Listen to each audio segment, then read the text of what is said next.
பரமனையே பிச்சை எடுக்கும் நிலைமை ஏற்பட்டு விட்டது தாயே. பிச்சாண்டி என்னை கண்டு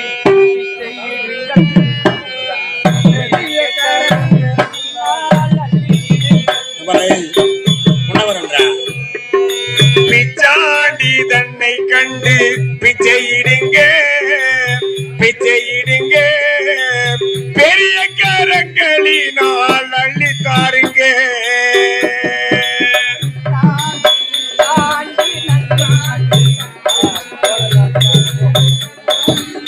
பிச்சையிடுங்க அள்ளித்தாருங்க.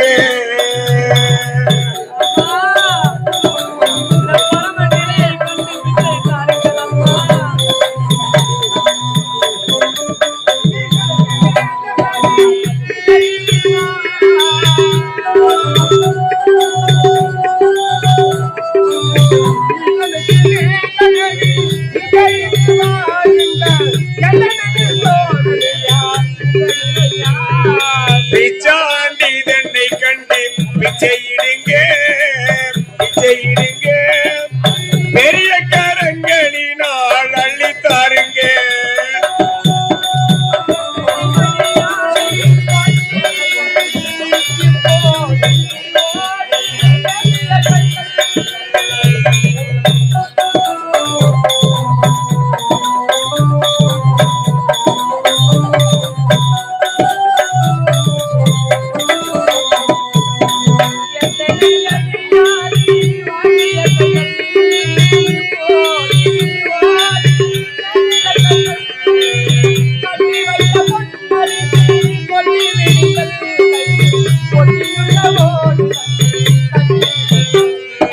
பிச்சாண்டி தன்னை கண்டு பிச்சையிடுங்க பிச்சையிடுங்க, பெரிய கரங்களினால் அள்ளித்தாருங்க.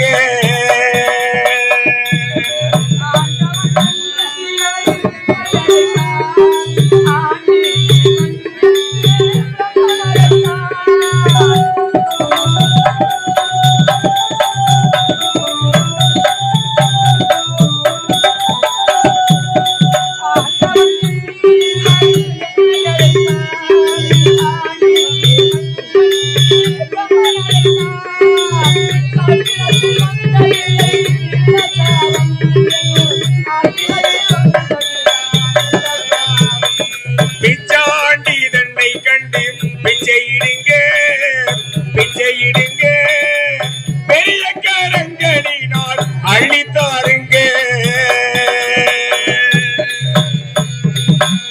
பார்வதி, சொல்வது போல் இந்த உலகத்திற்கே நாம் தான் தாய் தந்தை என்று அன்றொரு நாள் கர்வத்திலே இருந்து அந்த துருவ மண்டலத்தை ஆளக்கூடிய துர்வாசக மகரிஷி நம்மிடத்திலே வந்தான்.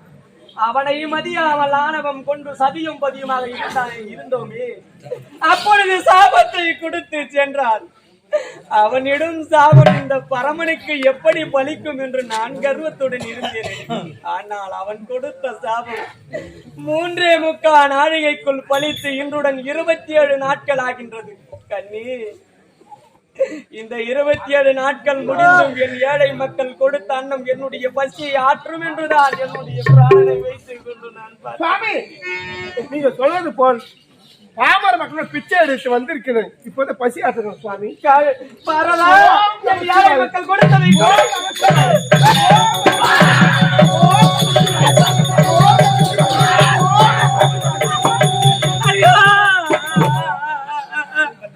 பார்வதா, நிச்சயமாக உண்மையை சொல்லி இது என் ஏழை மக்கள் கொடுத்த அன்னமாயுது கிடையாது கிடையாது.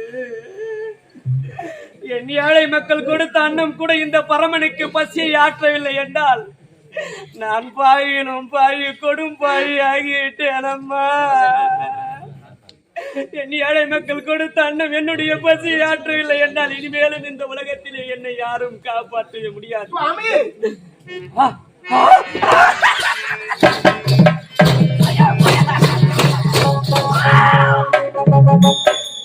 இருக்கின்றான் ஒருவன் என்னை காக்க. யார் சுவாமி? இருக்கின்றான். யார் தெரியுமா?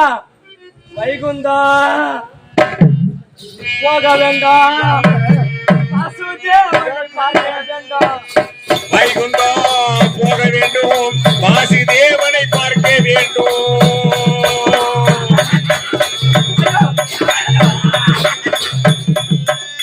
வைகுந்தம்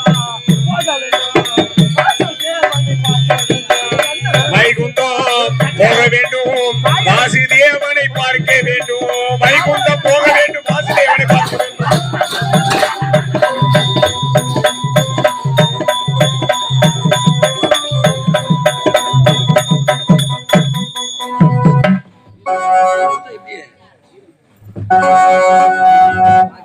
இதுமா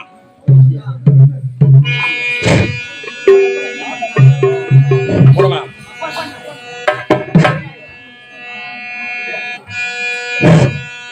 பொய்யின்றி மெய்யோடு நெய் கொண்டு போனால் ஐயனை நீ காணலாம். சபரி ஐயனை நீ காணலாம்.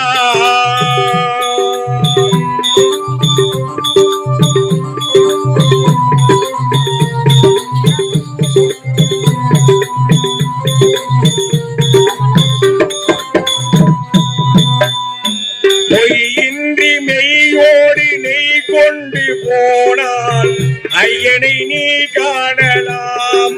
சபரி ஐயனை நீ காணலாம். ஐயப்பா சுவாமி ஐயப்பா, ஐயப்பா சரணம் ஐயப்பா.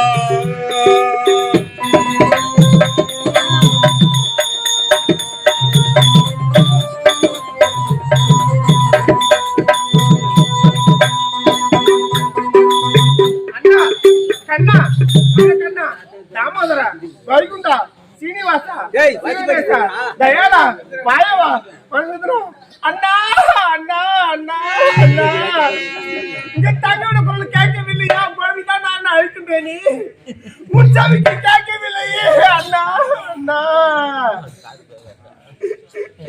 மலர்களிலே நலம் நிறம்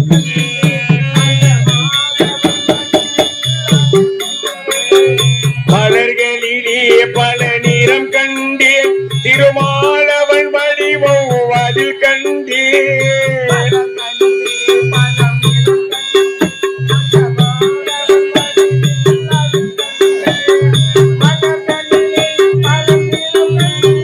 திருமாலவன் கருணை மனம் கண்டேன். மலர்களிலே பல நிறம் கண்டேன், திருமாலவன் வடிவம் அதில் கண்டேன்.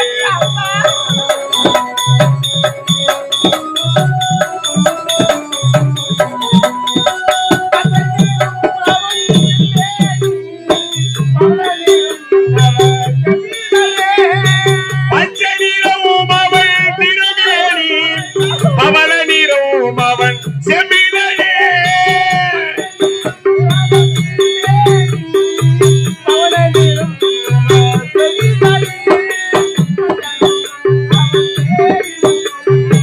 மஞ்சள் முகம் அவன் தேவி முகம், வெண்மை நிறமும் அவன் திரு உள்ளம். மலர்களிலே பல நிறம் கண்டேன், திருமாலவன் வடிவம் அதில் கண்டேன்.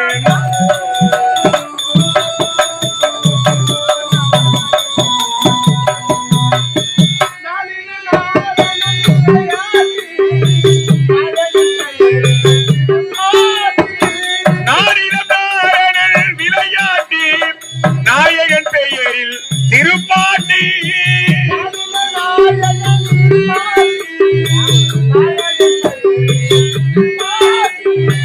ஆயர் குலே பிள்ளை விளையாட்டு,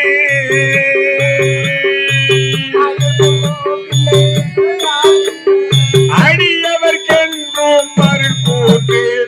மலர்களிலே பல நிறம் கண்டேன், திருமாலவன் வடிவம் அதில் கண்டேன்.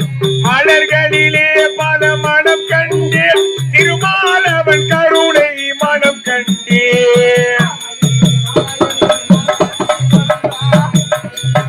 ஸ்ரீஹரி கோகுல ரமணாவுந்தன் திருவடி சரணோ கண்ணா. ஸ்ரீஹரி கோகுல ரமணாவுந்தன் திருவடி சரணம் கண்ணா. ஐயோ, அண்ணா, அண்ணா, அண்ணா. தங்கா, யாரால் உன்னை கண்ணாடி வந்தது? ஏன் இப்படி கதறி கொண்டிருக்கிறாய்? யார் நீங்க? என்ன அண்ணா? என்னோட உடன் பிறப்பா? அட பாவி, சண்டாளா, சதிகாரா, மோசக்காரா, நாசக்காரா, நீ மண்ணா கோவியோ? அட பாவி, ஒரு தங்கை கதற கோவிந்தா நானா என்ன அழைக்கின்றேன், ஒரு வார்த்தை என்ன வந்து பாத்தியாடா? அட பாவி, நீ நல்லா இருப்பியா? உன் குலம் நல்லா இருக்கமா? உன் கோத்திரம் நல்லா இருக்குமா? உன் குடும்பம் நல்லா இருக்குமா? உன் பிள்ளைங்க நல்லா இருப்பாங்களா? உன் தாலி அழைக்கும் பாவி, ஒரு தங்கை கதற என்ன வந்து ஒரு வார்த்தை கேட்கல. கல்யாணம் பண்ணி கொடுத்த இது வரைக்கும் ஒரு வார்த்தை தங்கி வந்து பார்த்துருக்கியா? என்ன வந்து கேட்டுருக்கியா? அட பாவி, போய் ஒரு பிச்சைக்காரனுக்கு கல்யாணம் பண்ணி குத்திய இந்த நியாயமாடா? ஏன் நீ கட்ட வேண்டியதானே? உன் தாலி அடி வேண்டியதானே? உன் பிள்ளைங்க அடி வேண்டியதானே? அட பாவி, அண்ணா அண்ணா அண்ணா.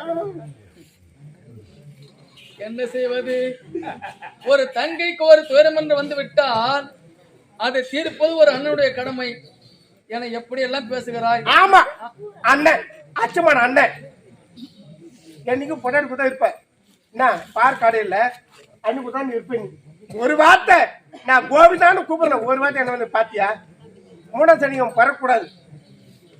கோவிதான்னு கூப்பிட்டா ஓட்டுவான். இந்த பாவி, இந்த படுபாவி, இந்த சண்டாள, இந்த சதிகார, இந்த மோசக்காரன் என்ன வந்து பாத்தியா?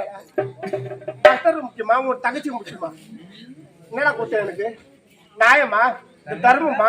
இந்த அடுக்குமா? நீ பண்ணா போவோம். நீ என்ன எது வேண்டுமானாலும் திட்டினா எனக்கு கோபமே வராது. ஏனென்றால் நீ யாரு?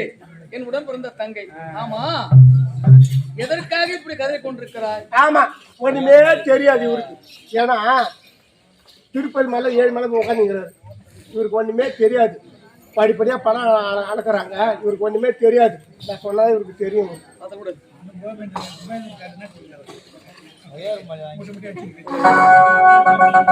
என் நம்பர்ல கொடுக்க தானே, நம்மளா பிச்சாண்டி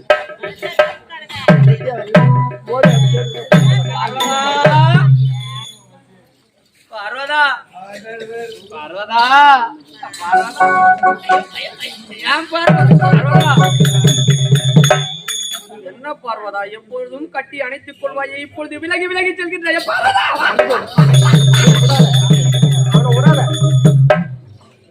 என்ன செய்வது? ஆமா, என்னுடைய மைத்துனர் நிலைமை தவறி இருக்கிறார். ஆமா, நீ பேசுறா. ஒரு அன்னிக்காரி வந்து ஒரு நாத்தனார் வந்தா ஒரு தண்ணி கொடுக்கணும், ஒரு புடவை எடுத்து கொடுக்கணும், ஒரு 500 ரூபாய் பஸ் ஃபேர் கொடுக்கணும். தெரியாதா எங்க அன்னிக்கு? தெரியாது. என்ன 10,000 புத்தானப்பா உங்க ஊர்லயா? நீயா கொடுப்பா? நான் புத்தா நீ வாங்கி போடுவேன். இந்த ஊரை பத்தி தப்பா சொல்லக்கூடாது. சொல்ல மாட்டேன். நான் எத்தனையோ முறை ஆடு இருக்கேன். இந்த ஊர் நல்ல ஊரு, நல்ல மரியாதையான ஊரு, அப்படி சொல்லக்கூடாது.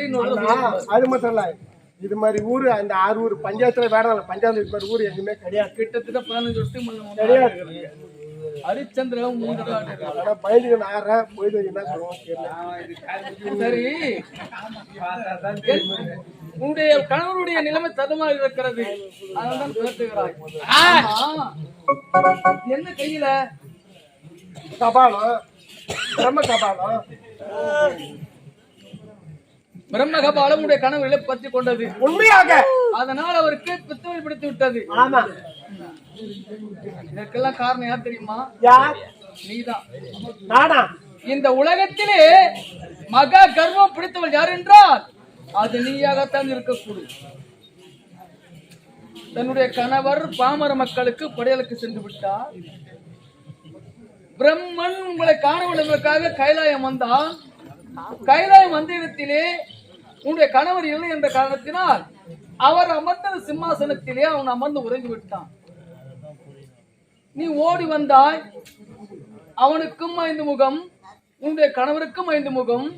அதனால் அடையாளம் தெரியாமல் நான் பூஜை செய்து விட்டேன் என்று உரைக்கிறாயே. ஆமா, ஒரு பெண்ணுடைய கடமை என்ன தெரியுமா? ஒரு கணவன் கை மேலே படுவதற்கும் மாற்றான் கை மேலே படுவதற்கும் வித்தியாசம் இருக்கிறது. அதை அறிந்து தெரிந்து செயல்படாமல் அண்ணா உன் குடும்பம் அழியணும், உன் தாலி அறணும், உன் பிள்ளைங்க போகணும், நீ அழிஞ்சு போகணும்னு சொல்றிய, எப்படி அழிஞ்சிருவாங்க?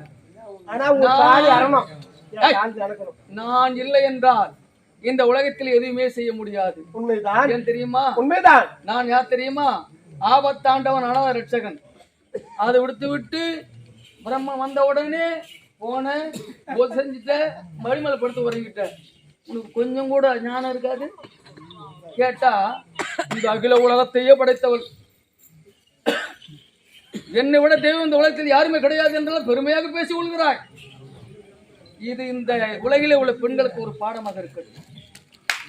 சரி, அது மட்டுமல்ல, இந்த உலகத்திலே ஆண்களுக்கும் பெண்களுக்கும் சண்டை வந்து சந்தேகப்படுகிறார்களே, அது யாரால?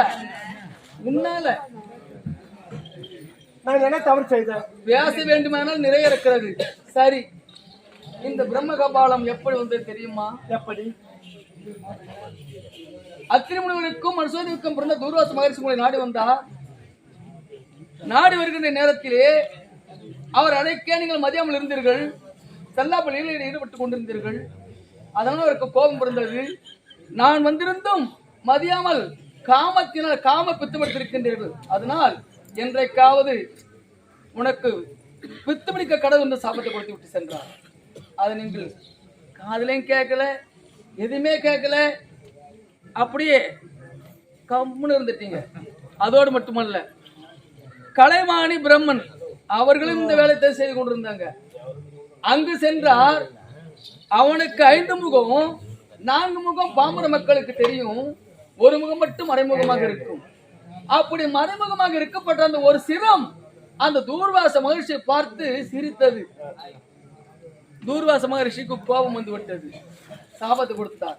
என்னவென்று, என்னை பார்த்து சிரித்து நகைத்த இந்த ஒரு சிரமாகப்பட்டது என்றைக்காவது ஒரு நாளைக்கு அறுவடை கடவுது என்று சாபத்தை கொடுத்தார்.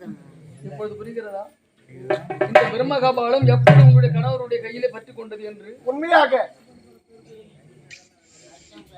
சரி, எப்படியோ இந்த பிரம்ம கபாலம் உடைய கணவருடைய கையில் இருந்து அகல வேண்டுமானால் நல்ல வழி இருக்கிறது. என்னுடைய மலை போன்ற சாதம் குவித்து அதில் என்னுடைய எழுதிய பெருவிழா நெற்றியை கீறி உதிரத்தை அதில் வைத்து அந்த உதிர சோற்றை நான் வாரி இறைப்பேன். அப்பொழுது நீ இங்கு இருக்கக்கூடாது. என்னுடைய தேவலட்சுமியானவள் இப்பொழுது அந்த உதிர சோற்றை இறைப்பார். அதனால் நீ இங்கு இருக்கக்கூடாது. அப்படியே